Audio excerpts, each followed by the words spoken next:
Olá, buenas tardes a todos. Boa tarde. Es un placer muy grande. Estamos acá con el auditorio lleno después de tanto tiempo. Y es un placer muy grande también presentar al doctor Cassinelli, que es una persona de muy renombre, con gran experiencia en XLH. Doctor Cassinelli es médico endocrinólogo, pediatra de la Sociedad Argentina de Pediatría, médico de la planta de la División de Endocrinología. Luego de haber completado su residencia y jefatura de residentes, cumplió tareas como becario en investigación clínica, primero para la Fundación de Endocrinología Infantil y posteriormente para el CONICET. Ganó una beca de la Sociedad Americana de Endocrinología, Lowell Wilkins, para perfeccionarse en la Universidad de Washington, St. Louis, Missouri. Se interesa en aspectos básicos clínicos del metabolismo óseo y mineral de los niños y adolescentes relacionados a las enfermedades que puedan afectar el hueso en su formación, en la adquisición de la masa ósea o afecten su crecimiento. También ha sido coordinador científico del curso de salud ósea en pediatría de la IOF, International Osteoporosis Foundation, y ha sido presidente de la Asociación Argentina de Endocrinología Pediátrica. Es un placer oírnos, doctor Cassinelli, y el auditor es tuyo.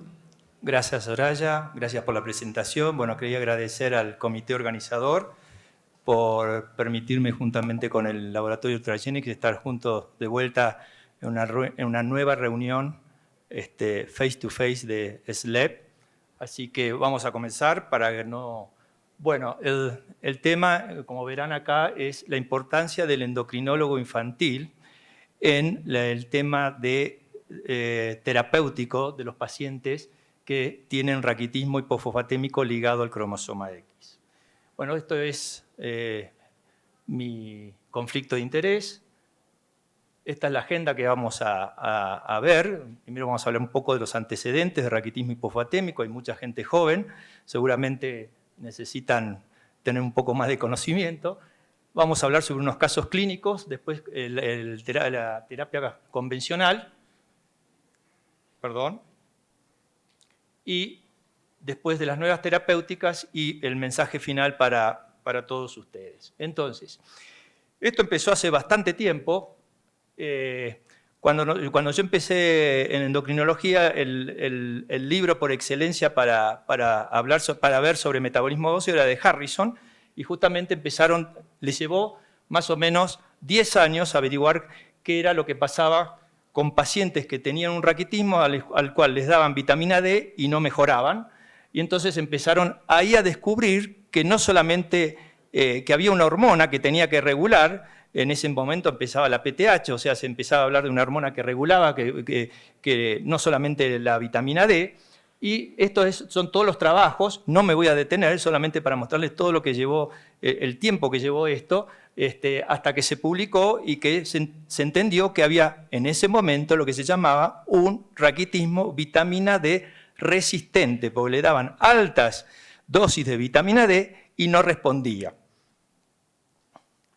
Posteriormente vinieron todos los hallazgos, en 1958 ahí se lo identifica como raquitismo ligado al cromosoma X.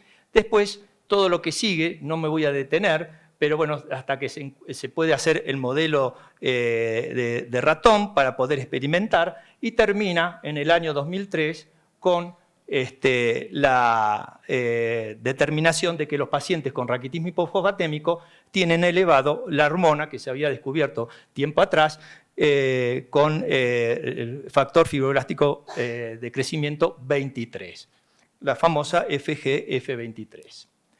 Bueno, ¿qué pasa con el raquitismo? El raquitismo nosotros es muy conocido ya desde hace tiempo. El más común es el raquitismo carencial por deficiencia de vitamina D. También se estableció que la falta de calcio puede ocasionar raquitismo, y dentro de las causas hereditarias aparecieron otros raquitismos que se fueron y lo que se vio es que el raquitismo ligado al cromosoma X era muy común entre los chicos, siendo la segunda causa más común de raquitismo en la población pediátrica. Entonces, el raquitismo hipofosfatémico ligado al cromosoma X es una enfermedad hereditaria, progresiva, crónica, ¿no es cierto?, que por lo tanto va a requerir de los controles permanentes durante la etapa infanto-juvenil del endocrinólogo infantil y posteriormente del adulto. Es bien, también hay otros términos para que aquellos que no están acostumbrados, aparte del raquitismo hipofosfatémico ligado al cromosoma X, se lo puede decir raquitismo hipofosfatémico, el raquitismo hereditario o el raquitismo familiar hipofosfatémico. Son varios nombres, pero todos son lo mismo. ¿Cuál es la fisiopatología? Bueno, ya seguramente muchos conocen el aumento del FGF23, que en condiciones normales está inactivo. Solamente va a actuar el FGF23 en caso de que nosotros tengamos hiperfosfatemia. Entonces, si nosotros tenemos el FGF23 en estado inactivo, pero ocurre una mutación en el gen FEX, esta hormona se va a activar y va a producir toda la cascada de eventos, que es la alteración de los cofactores o cotransportadores de sodio fosfato en el riñón y por lo tanto va a aumentar la excreción urinaria de fosfato, produciendo la disminución del fósforo plasmático. Por lo tanto, el organismo, como es sabio, lo va a compensar aumentando la salida de fosfato desde el esqueleto para tratar de normalizar. Secundariamente, el FGF23 va a inhibir la acción de la 1-alfa-hidroxilasa renal, produciendo disminución de calcitriol y por lo tanto disminuye la absorción intestinal de fosfato. Y esto agrava la fosfatemia y aumenta la desmineralización ósea. Esta es una enfermedad rara. Cuando hablamos de una enfermedad rara es poco frecuente y se estima la prevalencia en 1 en 20.000 a 1 en 25.000. Fíjense que está detrás de la osteogénesis imperfecta, que es la primera causa de osteoporosis primaria en pediatría, y mucho más frecuente que lo que es la hipofosfatasia. Se calcula que en Argentina en estos momentos tendría que haber más o menos unos 2.000, 3.000 pacientes afectados. El tema es el retraso en el crecimiento. Como no se piensa en esta patología, o generalmente se piensa en un raquitismo carencial, entonces hay, y fíjense en estos datos, en que fíjense el porcentaje de retraso en el diagnóstico, y fíjense que hasta casi el 40% son todos diagnosticados después de los 5 años de edad. O sea, ese es el rol que tenemos como endocrinólogos infantiles en tener ojos más atentos a poder diagnosticarlo lo más temprano posible. La herencia es ligada al X, por lo tanto, si está afectado el padre, vamos a tener todas las hijas afectadas. Si está afectada la madre, vamos a tener un 50% de ambos sexos afectados. ¿Cuáles son las características? Son las mismas características que cualquier otro raquitismo. Las alteraciones en la metáfisis, con el deflectamiento, el ensanchamiento metafisario, la deformación de las extremidades inferiores, también puede ser de las extremidades superiores. Fíjense estas alteraciones típicas de cualquier causa de raquitismo. Por lo tanto, es importante tener en mente que el diagnóstico de raquitismo lo podemos hacer en base a la historia familiar, al laboratorio, a la examinación física, pero sí lo vamos a confirmar con las radiografías. Por suerte, desde el año 2000, apareció antes cuando nosotros veíamos las lesiones de raquitismo, decimos, sí, está mejor, está peor, está igual, no hace efecto el tratamiento, pero desde el año 2000 contamos con 2 scores diferentes para evaluar el grado de severidad y son muy útiles y es importante de esto, sobre todo para poder calificar si estos pacientes están mejorando con el tratamiento o no. También tenemos la impresión global de cambio radiográfico que nos permite saber si está mejor con respecto a cuando fue evaluado o empeoró con el tiempo. Vamos a ver un par de casos. Este es el primer caso, es un chico que llega a la consulta al pediatra, o mejor dicho, va al control pediátrico y por el antecedente de prematuro, la pediatra le pide un laboratorio de rutina para escanear hacer un screening de posible enfermedad metabólica, que al año de edad ya es difícil un poco que lo tenga, pero en ese laboratorio incluyó un valor de fósforo que le dio bajo. No tenía fracturas, era un chico totalmente normal, con padres sanos, no consanguíneos, y un hermano mayor también sano. ¿Qué pasó? Tenía este fósforo, esta fosfatasa alcalina, calcio normal, una PTH normal y una vitamina D normal. Por lo tanto, se descartó un raquitismo, una hipofosfatemia que tuviera que ver por ahí con exceso de PTH, etc. Y la reabsorción tubular de fósforo en ese momento no fue registrada porque no se le pidió. ¿Qué pasó? Entonces, con los posibles diagnósticos, se le pide un nuevo laboratorio y se comprueba que sigue con hipofosfatemia, la fosfatasa alcalina alta y la reabsorción tubular de fósforo disminuida. Se solicita el dosaje de FGF23 que dio elevado y esta radiografía que confirma el diagnóstico de raquitismo. Entonces, con esto hacemos el diagnóstico de raquitismo hipofosfatémico. ¿Cómo lo confirmamos? Si bien el diagnóstico es clínico y radiológico, como bien les dije, en este caso, si tenemos la posibilidad de evaluar, este es el nomograma, que también lo podemos utilizar y que también nos sirve como para saber si la reabsorción tubular de fósforo está alterada, lo confirmamos con el estudio del GenFEX, que nos dio una variante en hemocigosis y francamente patológico, patogénico, que significa que esta es una mutación que ya fue descrita anteriormente. Entonces, el paciente empieza con las sales de fosfato, 1 gramo por día más calcitriol, y fíjense que a los 3 meses ya prácticamente tiene curado las lesiones. Comparen esta con esta, aunque no llegan a ser del todo normales, pero está muchísimo mejor. O sea, con 3 meses de tratamiento es el tiempo mínimo de tratamiento que tenemos que tener como para evaluar recién si hay efectos positivos o no.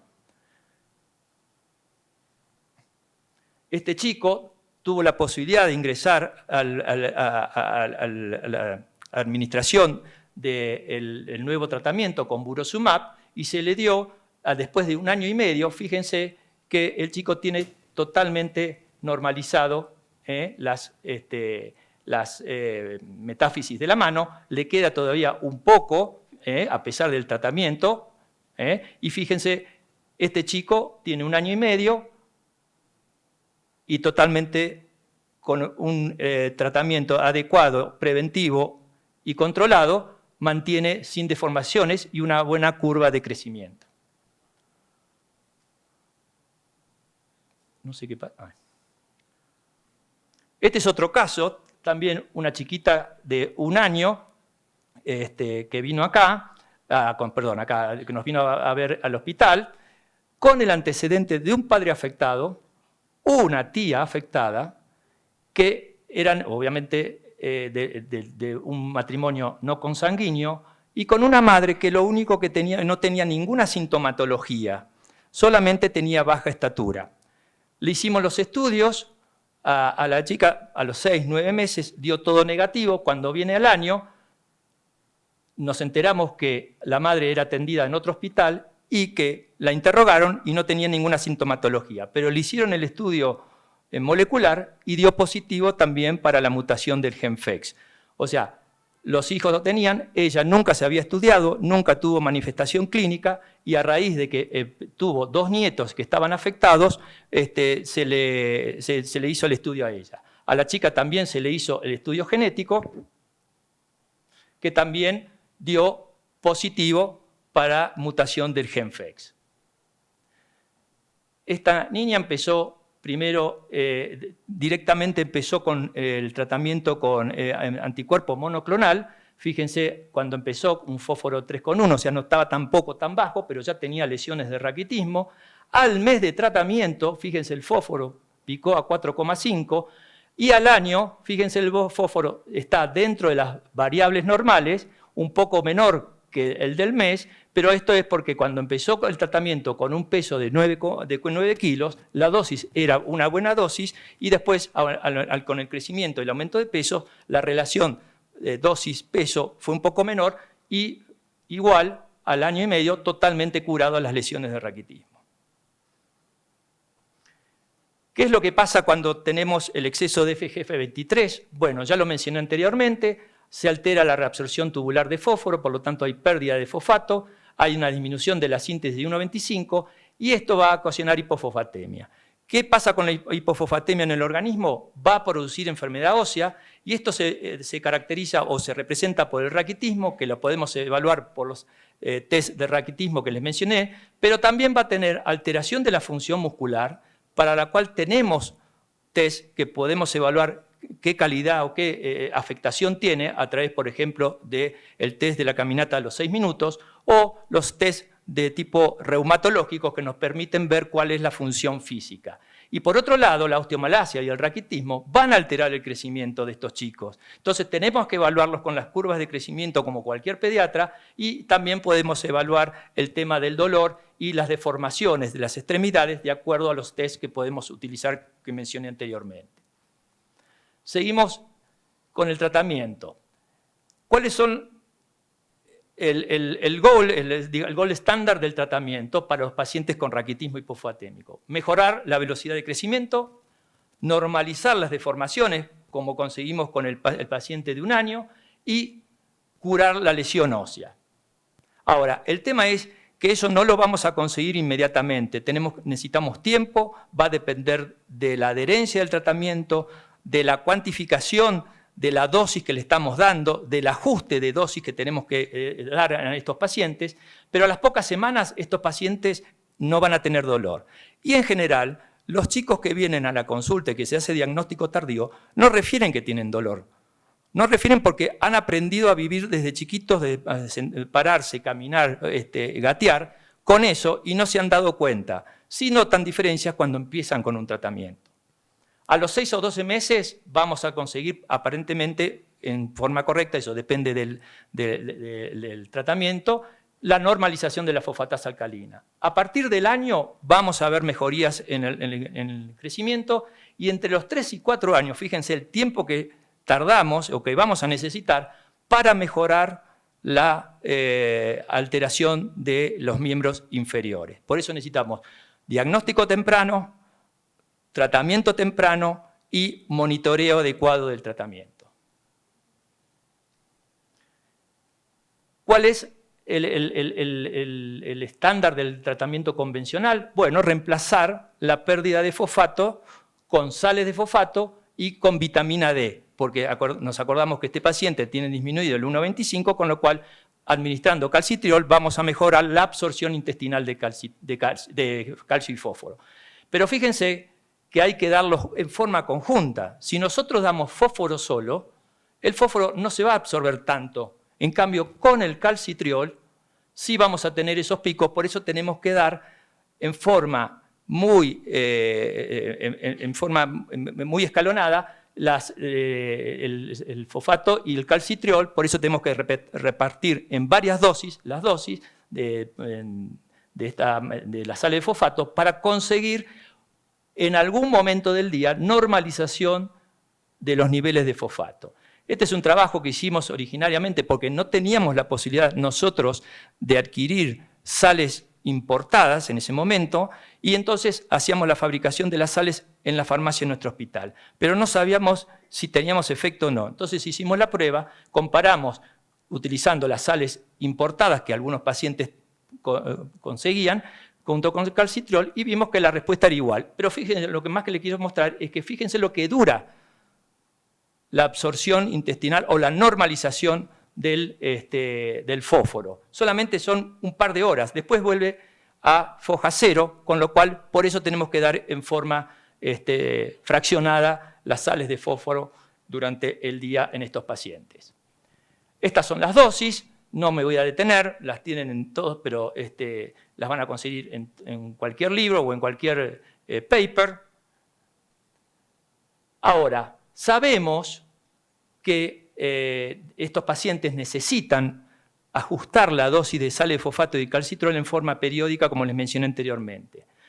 Pero tenemos que, muchas veces, esto ocurre obviamente con los pediatras, que no tienen por qué saberlo, nos mandan de vuelta al paciente y nos dicen, pero no está haciendo efecto el tratamiento porque sigue con el fósforo bajo. Obvio que sigue con el fósforo bajo porque el efecto es el que yo les mostré anteriormente. El efecto dura 2 horas y después vuelve el fósforo a niveles 0. Entonces, no hay que tratar de conseguir la normalización de la fosfatemia, no busquemos eso, porque después de 8 horas de ayuno, cuando le sacamos a la mañana, siempre van a tener el fósforo bajo. Y no demos el fosfato sin calcitriol porque tenemos riesgo de producir hiperparatiroidismo y también hipercalciuria e nefrocalcinosis. Entonces, sabemos que el tratamiento convencional es efectivo si está bien monitoreado y con una buena adherencia, pero sabemos que no va sobre la fisiopatología de la enfermedad. Entonces hay que ajustar cada 3, 4, 6 meses, depende del paciente, la dosis para evitar la hipercalcemia, la hipercalciuria, la nefrocalcinosis e hiperparatiroidismo. Y lo que tenemos que tratar es mejorar el crecimiento y mejorar las deformaciones de los miembros inferiores. Pero sabemos que tenemos limitaciones por todo lo que mencioné anteriormente, entonces, ¿cuál sería el goal de estándar?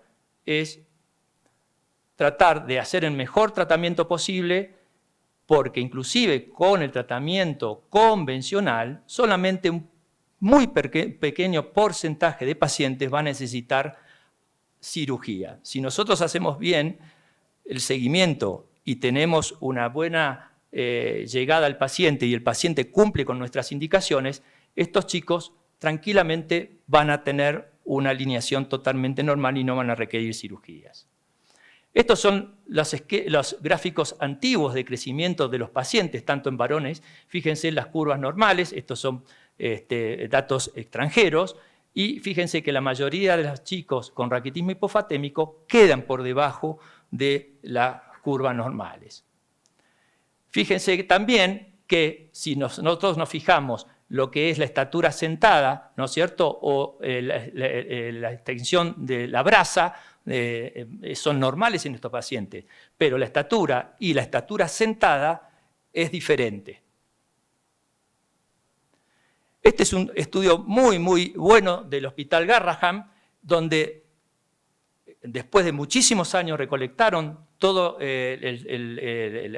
las características clínicas antropométricas de estos pacientes y encontraron que todos los pacientes terminaban muy por debajo o en los límites normales de las curvas normales de crecimiento argentinas. Pero lo más interesante de este trabajo es que si los pacientes tenían una buena adherencia al tratamiento, su curva de crecimiento fue mejor, aunque igual quedaban un poco más bajos que la población general.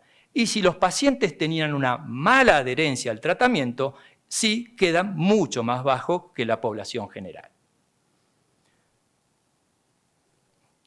Este es un trabajo que se presentó este año en el Congreso Europeo de Endocrinología, donde evaluaron 398 pacientes y ellos vieron, no hicieron lo que mostré anteriormente, no evaluaron de acuerdo al tratamiento, pero sí ellos separaron por décadas y ven que a partir del año 2000, la tendencia genética de estos pacientes con raquitismo hipofosfatémico, independientemente del tratamiento, no del tratamiento porque todos estaban con tratamiento convencional, sino de si lo cumplían o no en forma adecuada, mejoraron su talla final. Obviamente que, coincidiendo con el trabajo anterior, si tiene una buena adherencia, eso va a ser mejor.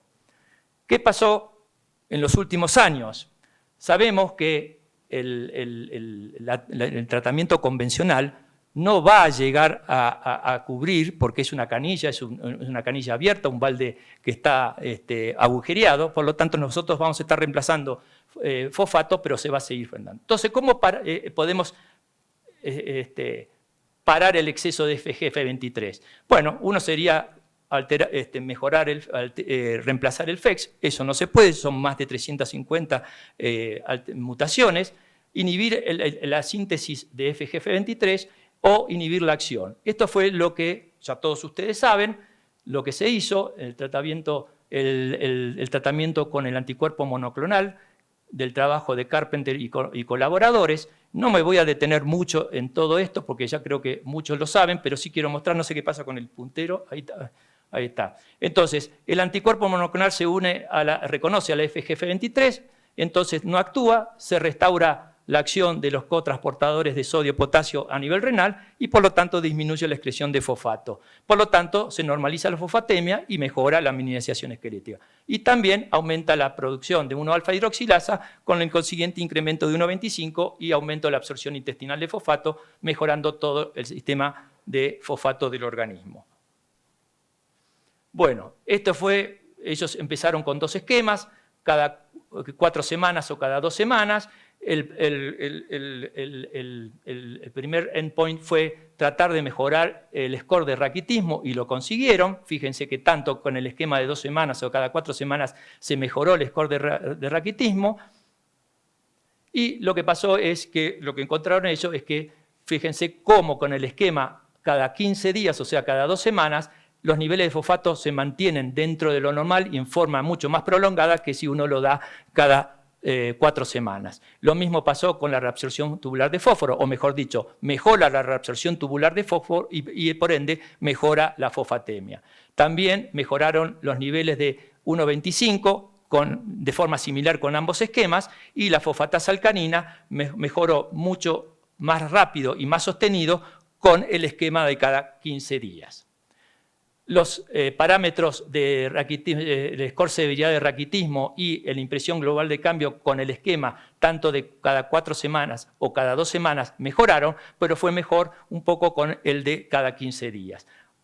Esto es un ejemplo para mostrar cómo, cabe aclarar, tengamos presente todos, que todos estos pacientes venían siendo tratados con el tratamiento convencional y que después hacen el switch al tratamiento con Burosumab y fíjense a la semana 40 mucho mejor, lo mismo que en la alineación de las extremidades.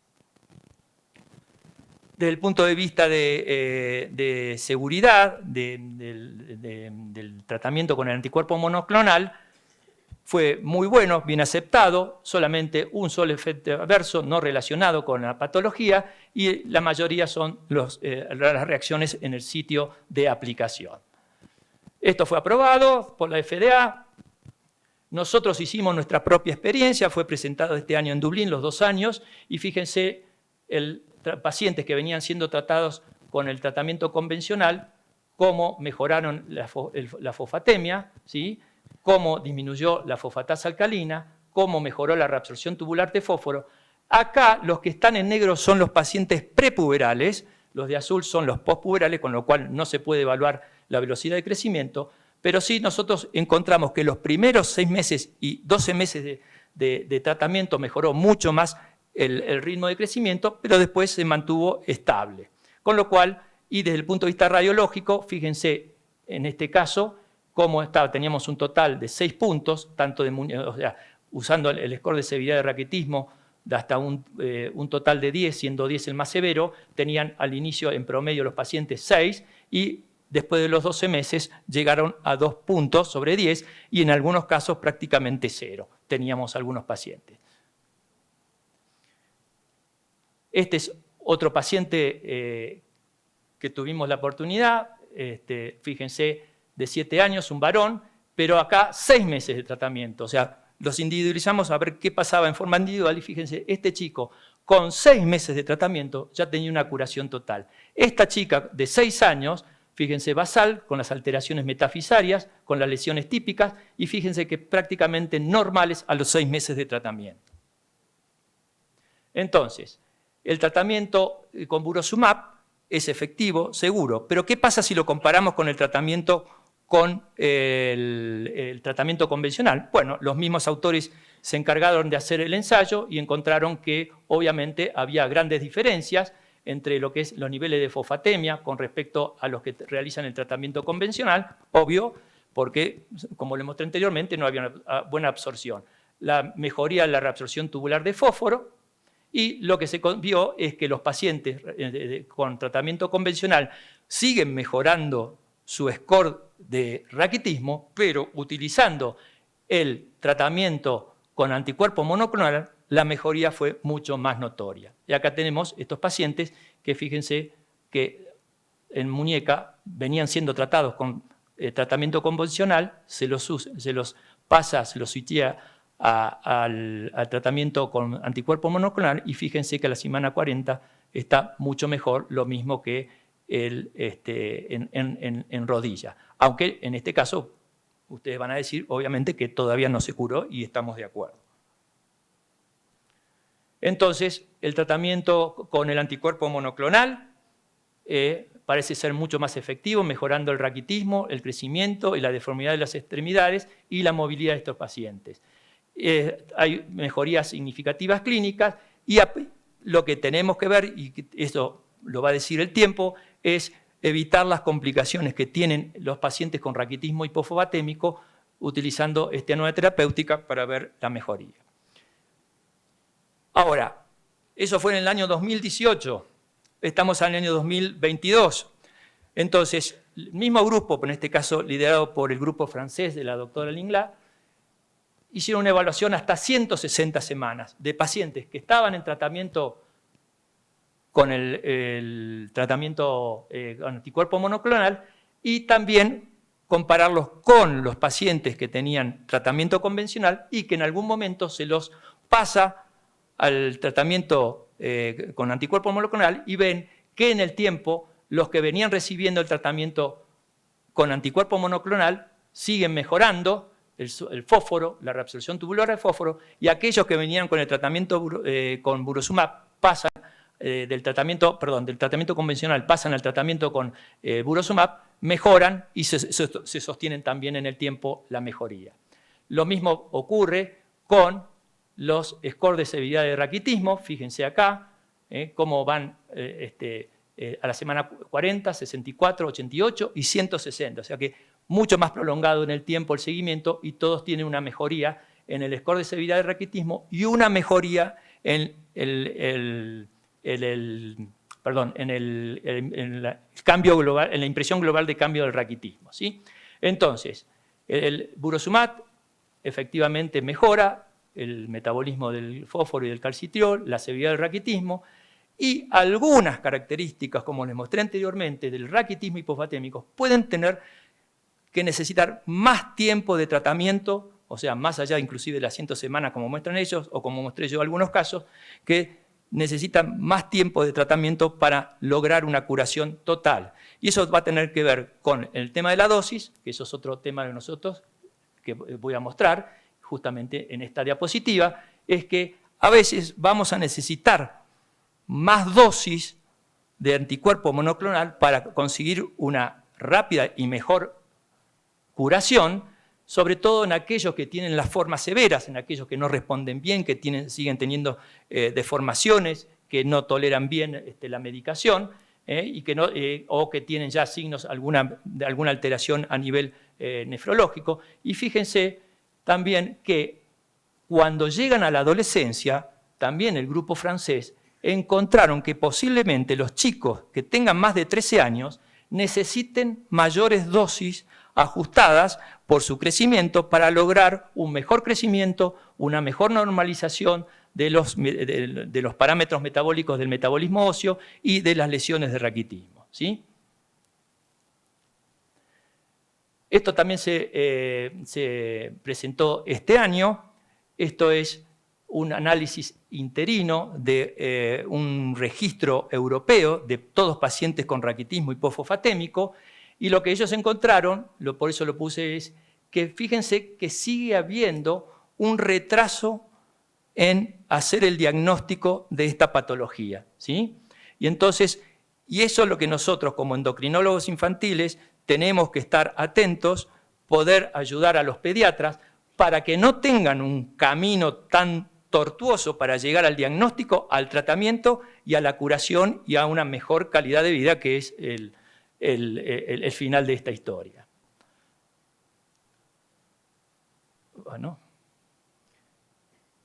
para todos los médicos jóvenes están muchos artículos en la literatura con respecto a cómo guiarnos, sobre todo son consensos que se han ido modificando para diferentes países y este es el último que ha aparecido este año, si no me equivoco, sí, el del año 22, sobre cómo hacer el diagnóstico e iniciar la terapéutica con esta nueva medicación que seguramente va a ser la que va a reemplazar al tratamiento convencional cuando sea aprobado en la mayoría de los países. Por ejemplo, en Argentina fue recientemente aprobada. Los pacientes que yo mostré son pacientes que tuvieron el acceso a través de tratamiento compasivo y que no toleraban bien la medicación y por suerte la posibilidad de adquirir el tratamiento que fue solventado por los sistemas de seguridad de salud, pudieron lograr el tratamiento y con franca mejoría, como lo vemos. Entonces, creo que, si no me equivoco, es la última, pero perdón, acá está, perdón.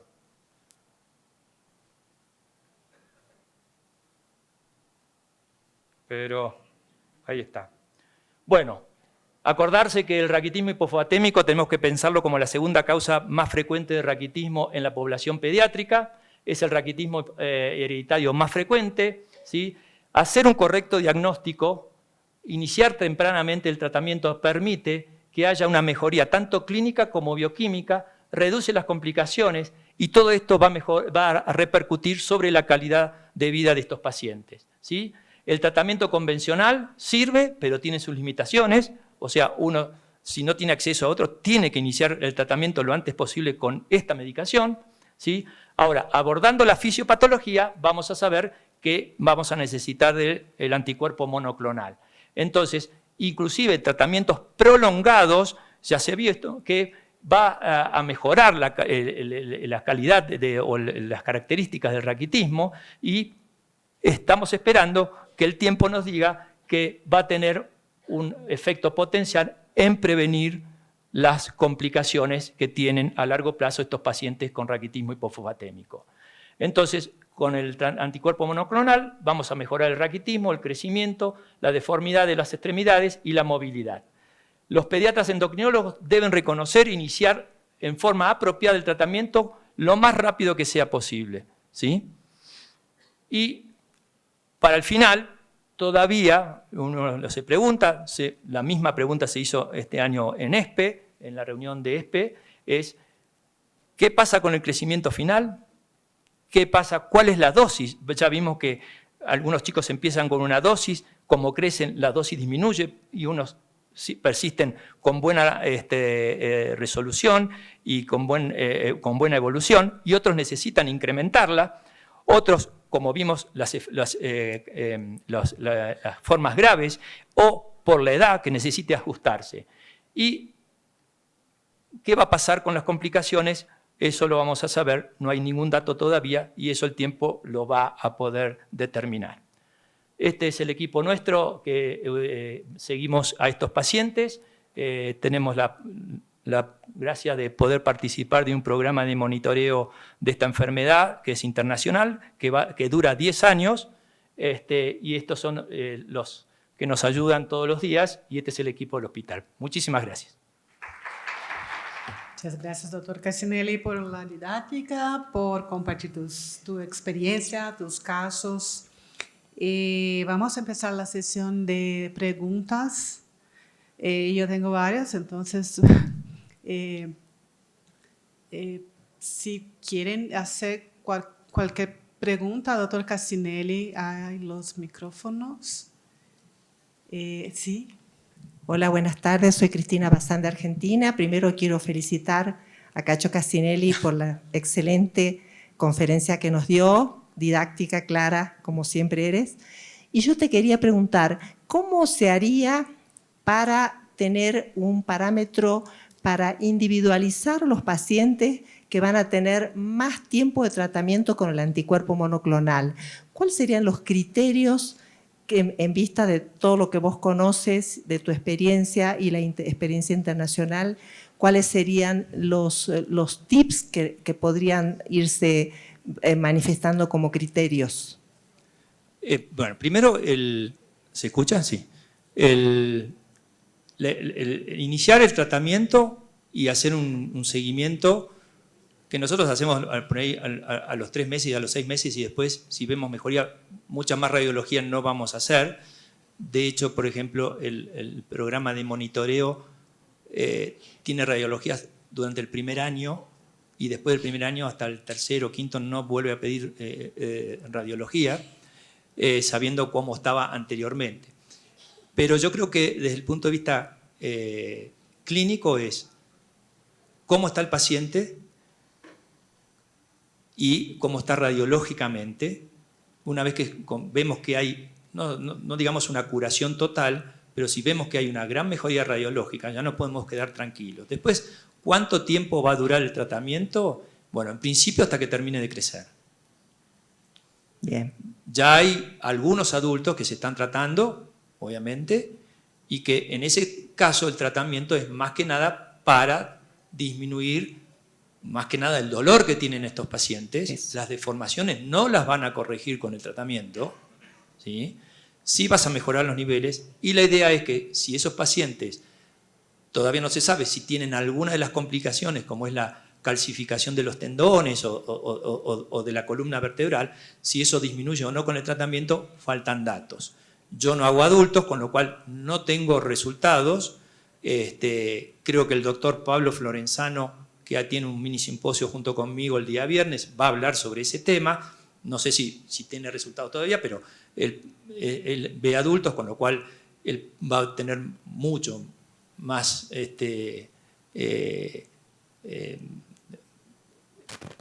conocimiento que yo en ese sentido. Pero yo te digo, hoy por hoy es, normalizar el fosfato, midiéndolo en el laboratorio. Ahí sí, nosotros lo que hacemos es, por ejemplo, si queremos ver cuando empiezan el tratamiento los primeros 3 meses, lo que hacemos es al mes, a los 15 días, perdón, a las 2 semanas, le sacamos sangre antes de hacer la segunda aplicación, porque las primeras aplicaciones tratamos de hacerlas nosotros, después ya la hacen en su casa. Medimos el fósforo y vemos cómo está. Y un tip bueno es medir en el medio de las 2 aplicaciones, Bien. para saber cuánto es el máximo que lograste de fósforo. Bien. Cuando vos lo medís a las 2 semanas, vas a evaluar si te tiene el efecto, si sigue el efecto de la normofosfatemia. Pero a la semana, 10 días, si vos le medís, cuando empezás el tratamiento, vas a tener una idea de qué nivel máximo llegaste de fósforo. Y también va a depender de la dosis. Siempre hay que ajustar para arriba y no para abajo. Gracias. Muchas gracias.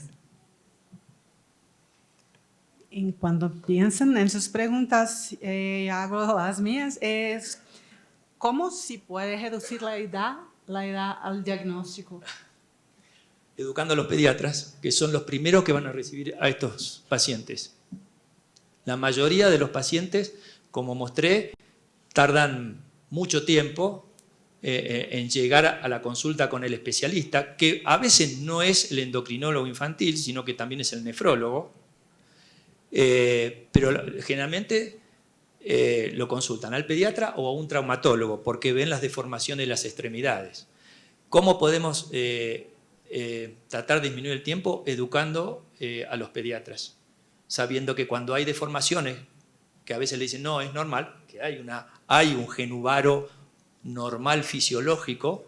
De hecho, las guías del Hospital Garrahan, para los médicos jóvenes que están acá, bájenlas, búsquenlas sobre seguimiento y tratamiento de los pacientes con raquitismo hipofosfatémico, que están las mediciones que un chico puede tener como normales para saber si es fisiológico o es patológico en cuanto a las deformaciones de las extremidades inferiores. Entonces, ahí tenemos que, dependemos mucho de los pediatras que tengan un buen conocimiento, y si nosotros vemos un paciente que nos consulta, aparte del laboratorio, pedir radiología, ¿no? O a veces se pide nada más que radiología y no se pide laboratorio. ¿Okay? ¿Hay necesidad de hacer la corrección de la tasa de reabsorción de fósforo para la tasa de filtración glomerular? No. No hay. No. Se calcula por dosis por peso, y eso se va ajustando de acuerdo a No, para el diagnóstico. Sí, perdón. Sí. Porque hay como tenemos niños con XLH y tasa de resorción de fósforo normal. O normal baja, sí. Hay que usar el normograma que mostré. Si uno tiene... Lo que pasa es que acuérdense que cuando tenemos fósforo bajo y una reabsorción tubular de fosfato normal baja, o sea, valor normal entre 90 más menos 5, si tenemos 86, para esa hipofosfatemia, esa reabsorción tubular de fósforo es baja. ¿Sí? O sea, si fisiológicamente nosotros funciona bien en todo nuestro organismo, tiene que aumentar la reabsorción de fósforo para compensar esa fosfatemia. Y en estos pacientes la tienen normal baja, pero si uno hace el normograma haciendo el fósforo y la reabsorción tubular de fósforo, les va a dar, como mostré ahí en la curva, en el gráfico, les va a dar cuál es esa tasa de filtración y de reabsorción glomerular, si es patológica o no. Conviene usar el normograma ese. ¿Y cuáles son los aspectos más relevantes cuando evalúas un niño con XLH a lo largo del tratamiento?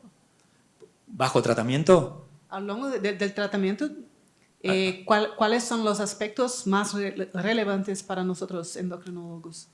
Bueno, ver la normalización de la fosfatemia o los niveles normales mínimos de fosfato, una buena reabsorción tubular de fósforo bajo el tratamiento, porque por ahí tenés un fósforo que nos pasa de 3,5, 3,6 o 3,3, pero la reabsorción tubular de fósforo es alta, es buena, y después la radiología. Y después nosotros lo que hacemos es evaluar el tema de, el crecimiento, como todos los pediatras, y también el tema de si tiene deformidad. Si ya viene el paciente con deformación de las extremidades inferiores, ir evaluando si van mejorando con la impresión global de cambio del raquitismo o midiéndolo simplemente con 1 centímetro usando los parámetros de normalidad que les mencioné anteriormente sobre Genuvar o Genuvalvo que tienen publicados el servicio de crecimiento del Hospital Garrahan. ¿Hay necesidad de asociar la vitamina D al burosumab como tratamiento? Buena pregunta. Sí, los pacientes tienen, para hacer diagnóstico de raquitismo y hipofosfatemia tengo que tener vitamina D baja, normal, o sea, no tener deficiencia. Y sabemos, y está descrito, eso lo dicen los especialistas que han empezado con todo este tratamiento, es que durante el tratamiento con el anticuerpo monoclonal baja la vitamina D, con lo cual hay que chequearla, controlarla, 1 o 2 veces al año como para ver. Y también lo otro que está descrito es que pueden hacer hiperparatiroidismo, entonces por ahí hay que ajustar también la dosis. No es que hacen hiperparatiroidismo, mantienen PTH normales altas. Y uno se pregunta por qué, si tendría que estar normalizándose, y eso es lo que se está viendo en muchos de estos chicos, que lo mostró el grupo francés y lo mostró el grupo del doctor Carpenter, que a veces la PTH sigue un poco alta, pero sin hipercalcemia, sin hipercalciuria y sin signos de nefrolitiasis por ahora bajo tratamiento con el tratamiento con anticuerpo monoclonal. ¿Y cómo ves la recuperación de la cirugía ortopédica en los niños que usan burosumab como tratamiento? Bueno, nosotros, de los pacientes, son todos chicos más grandes que empezaron. La mayoría frenaron su alteración, su deformación. No todos todavía la recuperaron, o sea, no se han. Los chiquitos, los que empezaron al año, como les mostré, ellos están totalmente derechos, están totalmente alineados, y los pacientes que están bajo tratamiento de las publicaciones, no hay todavía reportes de qué es lo que está pasando con las cirugías. Pero nosotros, con el tratamiento convencional, si el tratamiento convencional empezaba antes de los 3 años, se evitaban las cirugías. Y como mostré en una de las diapositivas, solamente el 11% de los pacientes que utilizan tratamiento convencional, si lo hacen mal, solamente requieren cirugía. Y los pacientes que nosotros teníamos mayores de 4 años que tenían deformidades, todos necesitaron cirugía. Todavía con el Burosumab, el gol estándar es tratar de hacer el diagnóstico de estos pacientes lo antes posible, alrededor del año y medio, que empiecen el tratamiento, cualquiera sea, con una dosis adecuada, con un buen monitoreo y con una buena adherencia, y eso va a evitar toda deformación, seguro. Ahora, como mencioné anteriormente, faltan los datos finales de qué pasa con esta nueva medicación utilizada desde temprana edad. No solamente con las deformaciones, sino también con el crecimiento. Por ahí también quedan más bajos, no lo sabemos. Perfecto, si no hay más preguntas que yo no haya hecho, muchas gracias nuevamente a todos y al doctor Cassinelli. Gracias. Buenas tardes.